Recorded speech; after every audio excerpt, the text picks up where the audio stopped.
Hello student, my self JDS sir और मैं reliable institute physics department की तरफ से आज जो 24 जनवरी को जो सेकेंड शिफ्ट का क्वेश्चन पेपर हुआ है उसके स्टूडेंट की हेल्प से हमने जो क्वेश्चन तैयार किए वो आपके सामने लेके आया हूँ मैं। क्वेश्चन नंबर 19 से 25 हम डिस्कस करेंगे ना।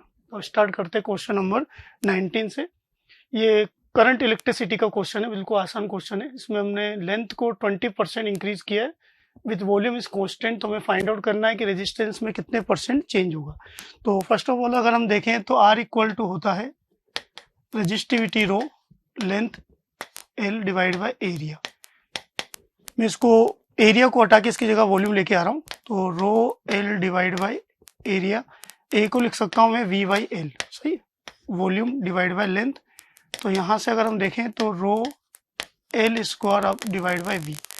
तो जब हम एक्सटेंड करके अगर लेंथ को इंक्रीज करेंगे तो रेजिस्टिविटी नहीं चेंज होगी। क्वेश्चन में पहले से लिखा हुआ है कि वॉल्यूम कांस्टेंट है, तो मैं ऐसा बोल सकता हूँ कि जो R होगा वो प्रोपोर्शनल टू लेंथ स्क्वायर होगा, सही।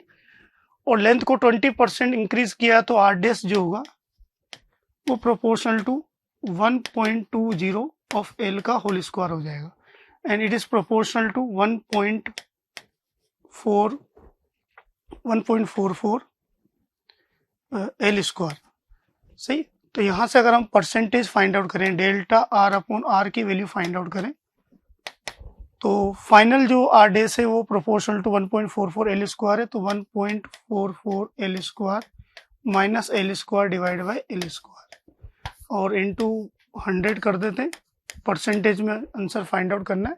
सो इट इज इक्वल टू 44%, सही। आंसर आएगा इसका 44%। नाउ क्वेश्चन नंबर 20 जो कि इलास्टिसिटी एंड विस्कोसिटी से चैप्टर से रिलेटेड है। इसमें स्टील के बारे में हमें दो स्टेटमेंट गिवन है कि steel is use in construction of bridge and house. ये सब जानते हैं, स्टील का यूज हम कंस्ट्रक्शन के लिए करते हैं, ब्रिज बनाने के लिए और हाउस के लिए। Modulus of elasticity of steel is high. तो इलास्टिसिटी का मॉडुलस जब ज्यादा होगा तो उसके ब्रेक होने की संभावना क्या होगी, बहुत कम होगी ना। इसलिए दोनों स्टेटमेंट बिल्कुल राइट है। So answer is 1। Theoretical question है। नाउ क्वेश्चन नंबर 21 जो कि ज्योमेट्रिकल ऑप्टिक्स से रिलेटेड है, सिंपल क्वेश्चन है लेंस का। Refractive index of lens given है 1.5 एंड फोकल लेंथ है 18 सेंटीमीटर। इसे वाटर में सबमर्ज किया तो हमें new focal length find out करना है। तो सबसे पहले अगर हम फोकल लेंथ का फॉर्मूला देखें तो 1/f इक्वल टू होता है refractive index of lens divide by surrounding medium -1 into 1/r1 minus 1/r2, सही। इनिशियली जब इसको एयर यानी वैक्यूम में रखा गया तो उस केस में फोकल लेंथ 18 सेंटीमीटर है। So 1/18 equal to refractive index 1.5 3/2 surrounding medium 1 -1 और ये 1/r1 माइनस 1/r2। अब इसे सबमर्ज कर दिया किसमें, वाटर में। तो सराउंडिंग मीडियम चेंज होगा जिसका रिफ्रैक्टिव इंडेक्स गिवन है आपको ब्रैकेट में 4/3। सो नाउ फोकल लेंथ को मैं अब f डैश ले लेता हूँ। तो 1/f dash equal to refractive index of lens same रहेगा, ओनली सराउंडिंग मीडियम को चेंज किया। तो ये डिवाइड बाय 4/3 हो जाएगा, 1 की जगह -1 एंड r1 r2 में किसी टाइप से कोई भी चेंज नहीं आएगा, सही। दोनों इक्वेशंस को, ये जो इक्वेशन नंबर 1 और ये जो इक्वेशन नंबर 2 है, दोनों को डिवाइड कर देते हैं। और जब दोनों को डिवाइड करेंगे तो यहाँ से f dash upon 18 equal to होगा 1/2 डिवाइड बाय 1/8 यानी ये इक्वल टू होगा 4 के। तो f डैश इक्वल टू हो जाएगा 18 इंटू 4, सही। सो f डैश इक्वल टू जो आंसर आने वाला है वो 54 की इक्वल आएगा, सही। तो आसान क्वेश्चन है ज्योमेट्रिकल ऑप्टिक्स का। नाउ क्वेश्चन नंबर 22 जो कि इलेक्ट्रोस्टैटिक्स से रिलेटेड है। इसमें दो semi circular linear charge density lambda की रिंग गिवन है आपको और हमें सेंटर पर पोटेंशियल फाइंड आउट करना है क्या होगा। तो अगर मैं फॉर्मूले की बात करूं तो पोटेंशियल V इक्वल टू होता है KQ/R, सही। तो नेट पोटेंशियल आपको कैलकुलेट करना है कि पॉइंट O पर पोटेंशियल कितना होगा ना। तो पहले आउटर रिंग की अगर हम बात करें तो V1 इक्वल टू लिखूंगा, K को लिख सकता हूँ 1/4πε0 इंटू Q, जहाँ Q क्या है, चार्ज है और इसकी चार्ज डेंसिटी लेमडा गिवन है और रेडियस अगर इसकी R2 है तो Q को लिख दूंगा मैं लेमडा पाई R2, सेमी सर्कुलर इसलिए, डिवाइड बाई R2, और ये R2 से R2 कैंसिल आउट हो जाएगा और पाई से पाई भी कैंसिल आउट हो जाएगा। तो यहाँ से V1 इक्वल टू हो जाएगा लेमडा अपॉन पाई एप्सिलॉन 0, ये pi cancel 4 pi cancel out हो चुका था, यानी लेमडा अपॉन 4 एप्सिलॉन 0। सही। इसी तरह से इनर रिंग का अगर फाइंड आउट करें, जिसको मैं V2 मान लेता हूँ, तो V2 इक्वल टू क्या लिखूंगा, K को लिख देता हूँ 1 upon 4 pi epsilon 0 into again Q को लिखूंगा मैं लेमडा इंटू पाई R1 और डिवाइड बाई R1। तो ये R1 से R1 और पाई से पाई कैंसिल आउट हो जाएगा, तो यहाँ से V2 निकालेंगे तो वो भी equal to lambda upon 4 epsilon 0 आएगा। सही।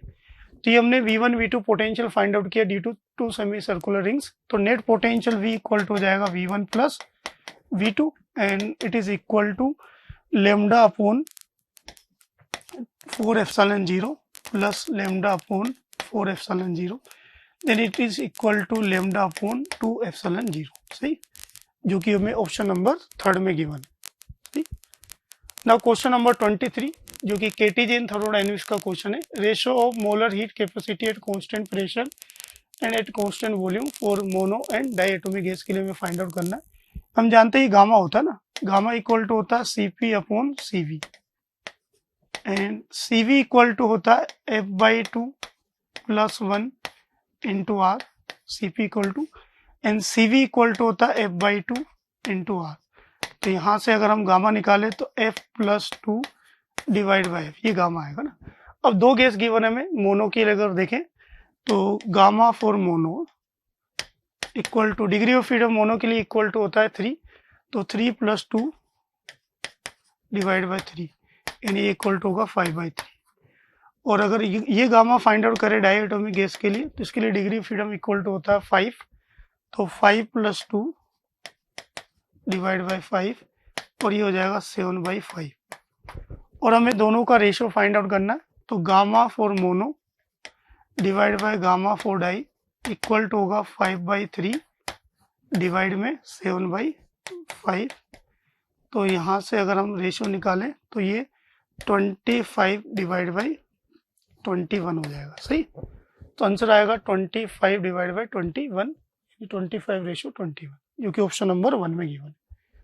नाउ क्वेश्चन नंबर 24, जो कि इलेक्ट्रोमैग्नेटिक इंडक्शन का क्वेश्चन है, आसान क्वेश्चन है। Inductor circuit with R given है हमें, और current through battery find out करना आफ्टर लॉन्ग टाइम। तो जैसा कि हम जानते हैं कि आफ्टर लॉन्ग टाइम इंडक्टर जो होता है जस्ट लाइक कंडक्टिंग वायर की तरह वर्क करता है। तो इन दोनों इंडक्टर को रिमूव कर दूंगा विथ कंडक्टिंग वायर, तो फिर इन बिल्कुल आसान क्वेश्चन बन जाएगा। ये 12 ओम 12 ओम 12 ओम 12 ओम पैरेलल कॉम्बिनेशन में कनेक्टेड है, जिनका इक्विवेलेंट जब आप निकालोगे तो 4 ओम के बराबर आएगा ना। तो फिर current through battery find out करना आई, तो इस करंट आई को इक्वल टू लिख सकता हूं मैं 12 डिवाइड बाई आर इक्विवेलेंट, जो कि इक्वल टू 4 है, तो ये इक्वल टू होगा 3 एम्पियर के इक्वल। सही। नाउ क्वेश्चन नंबर 25, जो कि आरबीडी का क्वेश्चन है, रिजिड बॉडी डायनेमिक्स का। A solid cylinder of radius R length L given है, मोमेंट ऑफ इनर्शिया इसका I1 है, और इसी सिलेंडर से हमने क्या किया, R/2 और L/2 लेंथ का एक और सिलेंडर कट किया, जिसका मोमेंट ऑफ इनर्शिया जो है I2 है। तो दोनों का रेशियो में फाइंड आउट करना है। तो सबसे पहले अगर मैं I1 लिखूं, तो I1 इक्वल टू लिखूंगा, ये सॉलिड सिलेंडर है